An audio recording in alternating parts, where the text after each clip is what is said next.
আমি যখন উপর থেকে নামছিলাম তখন আমাদের মসজিদের সম্মানিত খাদেম আমান সাহেব বলতেছিল, হুজুর বৃষ্টির কারণে মানুষ মসজিদে আসতে কষ্ট হচ্ছে, লোকজন কম হয়েছে। আমি এই কথাটা গ্রহণ করতে পারি নাই। আমার কাছে তখন মনে হলো, উপর থেকে ফোঁটা ফোঁটা পানিতেই যদি দ্বীনের পথে অগ্রসর হওয়া আপনাকে বাধাগ্রস্ত করে, কোরআনুল আজিম যেভাবে বলেছে 30 নম্বর পারাতে আল্লাহ পাক এটাও তিনি উল্লেখ করেছেন। আল্লাহ পাক বলেছেন, আমি যদি চাইতাম টোটাল পানি একসাথে ধাপ করে ফেলে দিতে পারতাম। 7 দিন ধরে বৃষ্টি হলে রাস্তাঘাটে কত পানি জমে যায়, এই সবগুলি পানি যদি একসাথে পড়ে যেত তাহলে প্রতি বৃষ্টির সময় মানুষ যিনি গ্রাম থেকে দুধ নিয়ে বাজারে যাচ্ছে তার দুধের অবস্থা কি হতো। কত মানুষ পানির সাথে ভেসে যেত। প্রতিটি বৃষ্টির সঙ্গে সঙ্গে অসংখ্য মানুষ পৃথিবী থেকে বিদায় হয়ে যেত। আমি জানতে চাই, আল্লাহ পাক নিজে বলেছেন, এটাকে আমি ফোঁটায় ফোঁটায় তোমাদের কাছে পৌঁছে দিচ্ছি। এই ফোঁটা ফোঁটা করে যিনি পাঠাচ্ছেন আসমান থেকে এই বৃষ্টি পানি, যিনি পাঠাচ্ছেন, একটু মায়া নিয়ে বলেন তো তিনি কে? যেই সকল মানুষগুলি দ্বীনের পথে, আল্লাহর পথে, কোরআনের পথে, আল্লাহর ঘরে আসতে যাদেরকে বাধাগ্রস্ত করে সামান্য উপর থেকে ছিটা ফোঁটা পানি, তাদেরকে আমি বলবো, যখন আপনার সামনে মুসা আলাইহিস সালামের মতো বিশাল সমুদ্র চলে আসবে তখন আপনি কিভাবে পাড়ি দিবেন? ইসলামের ইতিহাস হলো, মুসলমানকে পানি কখনো দমায়ন করে রাখতে পারবে না। ইমানদারদেরকে কখনো পানি তাদেরকে আটকে রাখতে পারে না। সেই জন্যই তো মুসা আলাইহিস সালামের পাশে যেই লোকগুলি ছিল তারা সেই দিন বলেছিল, সামনে বিশাল বড় সমুদ্র, আটকে গেলাম।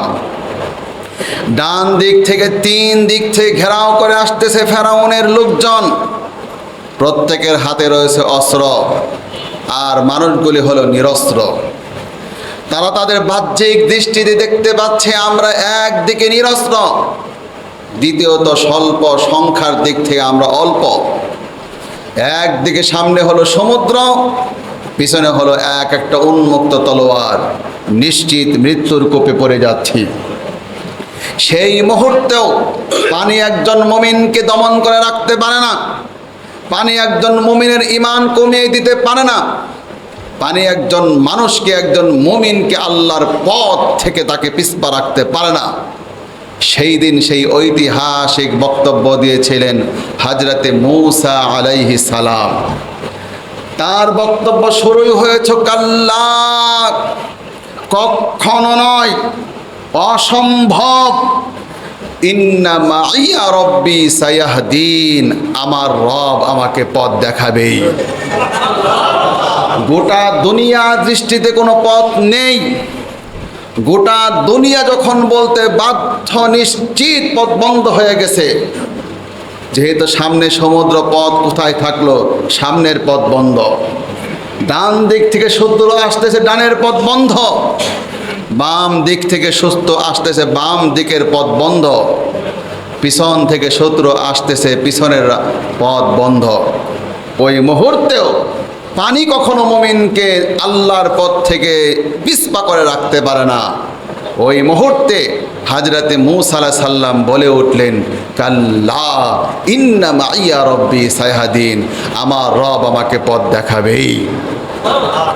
সত্যি সত্যি পথ দেখিয়েছিল, সত্যি সত্যি পথ বের হয়েছিল। কোরআন পড়ে দেখেন, কোরআন যেখানে বর্ণনা করেছে সেখানে বলেছে ওই একটা সমুদ্রের পানির অংশগুলি এত উঁচু হচ্ছিল, দেখতে মনে হচ্ছে একটা পাহাড় দাঁড়িয়ে আছে। সেই পাহাড়ের মধ্যিকার দিয়ে নর্মালিভাবে যেহেতু এতদিন পর্যন্ত পানি ছিল, সেখানে কাদা থাকার কথা ছিল। এতদিন ধরে পানি ছিল, কিছু ময়লা আবর্জনা থাকার কথা ছিল। কিন্তু যেহেতু রব পথ তৈরি করে দিয়েছে, তদানীন্তনকালে, আজকের পৃথিবীর কথা বলছি না, আজকের পৃথিবীর বহু রাস্তাঘাটের কথা আমরা জানি, তদানীন্তনকালের পৃথিবীতে যত পথ ছিল, সেই দিন আল্লাহ পাক মূসা আলাইহিস সালামের জন্য তদানীন্তনকালের সমস্ত পথের থেকে শ্রেষ্ঠ পথ সেদিন তৈরি করে দিয়েছিল। প্রশস্ততার দিক থেকে বড় ছিল, সুন্দর দিক থেকে আকর্ষণীয় ছিল। তাহলে আল্লাহ পাকের একজন পয়গম্বর, একজন মুমিন, একথা পরিষ্কার, পানি কখনো মুমিনকে পিছনে রাখতে পারবে না। এই পানির ব্যাপারে বহু কথা আছে, এই পানির ব্যাপারে বহু মেসেজ রয়েছে। তাহলে এক নাম্বার পরিষ্কার, বৃষ্টির কারণেই যদি কোনো মুমিন, পরিষ্কার করে দিচ্ছি, যাতে করে ভবিষ্যতের জন্য আজকেরটা বাতিল, আজকেরটা আল্লাহর কাছে আমি দোয়া করছি, মালিক যাদেরকে আপনার বান্দাদেরকে বৃষ্টির কারণে মসজিদে আসতে 1 মিনিট দেরি করেছে, আমি খতিব হিসাবে দোয়া করছি আপনার ওই বান্দাকে আপনি আজকে ক্ষমা করে দেন। কিন্তু ভবিষ্যতের কথা আমি জানি না, ভবিষ্যতের জন্য কথা পরিষ্কার, পানি কখনো মুমিনকে পিছনে রাখতে পারবে না। এটা তো 2 নাম্বার আগুন, মুমিনকে আগুন কখনো পিছনে রাখতে পারবে না। সেই জন্যই তো হযরত ইব্রাহিম আলাইহিস সালামের সামনে আগুন ছিল। ইব্রাহিম আলাইহিস সালামকে তখনও বলা হচ্ছিল, চলে আসো, তওবা করো, ইস্তেগফার করো, তোমাকে সুন্দর জীবন দেওয়া হবে। হযরত ইব্রাহিম আলাইহিস সালাম বলল, না, মুমিনকে আগুন তার সামনের মুমিনকে দমন করে রাখতে পারবে না। সত্যি সত্যি আগুনের মধ্যে চলে গেল। মুসা ইব্রাহিম আলাইহিস সালামকে প্রশ্ন করা হলো, জীবনে যত শেষ দিকে প্রশ্ন করা হয়েছিল, শেষ দিকে একজন মানুষের প্রশ্ন করা হয়, আপনার জীবনে সুখের দিন কোনগুলি? তখন সে বলে, ছাত্র অবস্থায় যে সুখী ছিলাম, এরতে সুখের আর সময় নাই। বেশিরভাগ এখন এটাই পাওয়া যায়। আসলেই ছাত্র অবস্থায় যে কি মজা, কি আনন্দ! ওই দিনটা ছাত্র অবস্থায় কখনো কখনো বলতাম, আল্লাহ পড়তে পড়তে আর ভালো লাগে না, কিন্তু পড়ার অভ্যাস এমন হয়ে গেল, ছাত্র জীবনের থেকে ছাত্র জীবনের পরের পড়ার প্রতি আগ্রহ বেড়ে গেল। আমি নিজেই দেখলাম, আলহামদুলিল্লাহ। যাই হোক, মানুষের জীবনে সুন্দর জীবন প্রশ্ন করলে অনেকে বলে ছাত্র জীবনে ভালো ছিলাম, অনেকে বলে ভাই এমন এক ওয়াইফ পেয়েছি যার কারণে আমার জীবনটা সুখময় হয়ে গেছে। ওয়াইফের কারণে কেউ কখনো কখনো ভালো বলে, কেউ কেউ আবার বলে না, আর যাই হোক চাকরি করে যা করে শেষ জীবনে সুন্দর ছেলে টেলে সব প্রতিষ্ঠিত হয়ে গিয়েছে, শেষ সময়টা আমার সুন্দর কাটতেছে।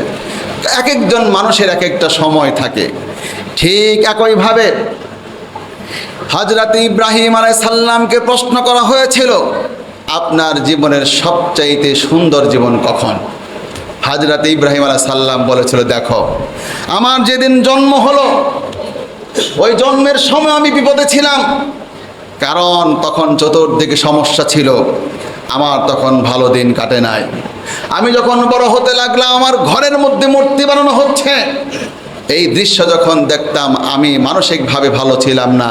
এই জন্য ইব্রাহিম আলাইহিস সালামকে যখন বলা হলো, তিনি বলেছেন, আনা সাকিম, আমি অসুস্থ। তার মানে তিনি মানসিকভাবে অসুস্থ হয়ে গিয়েছিলেন। এই সকল বাজে জিনিস দেখতে দেখতে বাবাকে বলেছিল, বাবা মাথার মধ্যে ঘিলুটুলু কিচ্ছু নাই, এই যে মূর্তিগুলি আপনি বানাচ্ছেন, বানানোর সময় এই যে ওর মূর্তির হাতের জায়গায় যদি পাও ঢুকায় দেন আর ওই পায়ের জায়গায় যদি হাত ঢুকায় দেন, মূর্তির বাবার বলার ক্ষমতা নাই যে বেটা এতদিন ধরে মূর্তি বানাও আজর, আর এই সাধারণ ভুলটা করো, যেখানে পা লাগানোর কথা হাত ঢুকায় দিছ আর হাতের জায়গায় তুমি পা ঢুকাই দিছ, মূর্তির এতটুকুন বলার ক্ষমতা নাই। ওই রকম অক্ষম জিনিসের সামনে আপনি মাথা নত করতেছেন, মাথার মধ্যে ঘিলুক কিচ্ছু নাই। ওই বাবাকে এরকম সুন্দর নসিহত করে বুঝিয়েছিল, উল্টা হযরত ইব্রাহিম সাল্লামকে মারতে চাইলো, অত্যাচার করতে চাইলো, কত বকাঝকা জীবন ভর করলো। ইব্রাহিম আলাইহিস সালাম যে কত বকাঝকা খেয়েছে কোরআন পড়লে তার ইঙ্গিত পাওয়া যায়।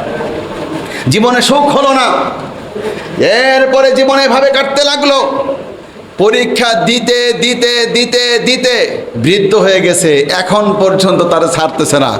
যাও ছেলেকে নিয়ে আসো, মরুভূমিতে রেখে দিয়ে আসো। ছেলে মরুভূমিতে রেখে দিয়ে আসতেছে, বউ মরুভূমিতে রেখে দিয়ে আসতেছে। কার হুকুমে? একটা আওয়াজ করে বলেন তো, কার হুকুমে? আপনি বলেন তো, ওখানে ওয়াইফ পরে আছে, সন্তান পরে আছে, শেষ বয়সে 80-র উপরে তখন বয়স, মোবাইল নাই, ফ্যাক্স নাই, ইমেল নাই, এখন তো হোয়াটসঅ্যাপে ভিডিও কল দেওয়া যায়, ইমোতে ভিডিও কল দেওয়া যায়, আসো কেমন, খেয়েছো কি, কি খাচ্ছে তাও দেখা যায়। ইব্রাহিম আলাইহিস সালামের সময় এমন পৃথিবীর কোনো ব্যবস্থা ছিল না, জানতেন না। পরে আছে, একদিন 2 দিন নয়, বছরের পর বছর পরে আছে, জানেই না তারা পৃথিবীতে আছে কিনা। তাহলে মানসিকভাবে আল্লাহর হুকুম মেনে নিয়েছে, একটু হলেও তো মানসিকভাবে কিছুটা কষ্ট তো লাগতেছে। আমার সন্তানটা কি অবস্থা, মরে গেলে ওদের জানাজাটা কে দিচ্ছে? তাহলে টোটাল জীবনটা সংগ্রামে। আর মুখস্থ করেন, দুনিয়ার কোন নবী, সমস্ত নবীকে যখন প্রশ্ন করা হয়েছে, সমস্ত নবীদের জীবন ছিল মাজলুম। দুনিয়ার সব নবীরা ছিল মাজলুম।